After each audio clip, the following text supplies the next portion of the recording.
Hero Prabhas ఇన్స్టాలో ఓ post చేశారు.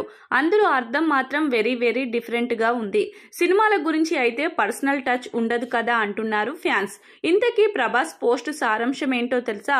Darling, మా జీవితంలోకి చాలా ప్రత్యేకమైన వ్యక్తి రాబోతున్నారు, వెయిట్ చేయండి అని ప్రభాస్ చెప్పారు. దీంతో కాబోయే భార్యను పరిచయం చేస్తాడా అంటూ సోషల్ మీడియా రకరకాలుగా గుసగుసలాడుకుంటుంది. నిజానికి ప్రభాస్ పెళ్లిపై చాలా రోజులుగా, చాలా కాలంగా వార్తలు వస్తూనే ఉన్నాయి. ఇలాంటి టైంలో మా జీవితంలోకి ప్రత్యేకమైన వ్యక్తి రాబోతున్నారంటూ ప్రభాస్ ఇచ్చిన హింట్ పెళ్లి గురించి అనే టాక్ సినీ ఇండస్ట్రీలో బలంగా నడుస్తుంది. ఈ ఒక్క పోస్ట్ తో ఆడియన్స్ అందరినీ డైలమాలో పడేశారు ప్రభాస్. దీంతో అన్న ఈ ట్విస్ట్ ఏంటన్నా, తొందరగా చెప్పన్నా, టెన్షన్ తట్టుకోలేకపోతున్నామంటూ కామెంట్లు చేస్తున్నారు. మరికొందరేమో మా డార్లింగ్ ప్రభాస్ పెళ్లి చేసుకోబోతున్నారంటూ కామెంట్లతో రెచ్చిపోతున్నారు. మనం ఏమనుకున్నా అసలు విషయం తెలియాలంటే ప్రభాస్ ఆ ట్విస్ట్ రివీల్ చేసే వరకు ఆగాల్సిందే.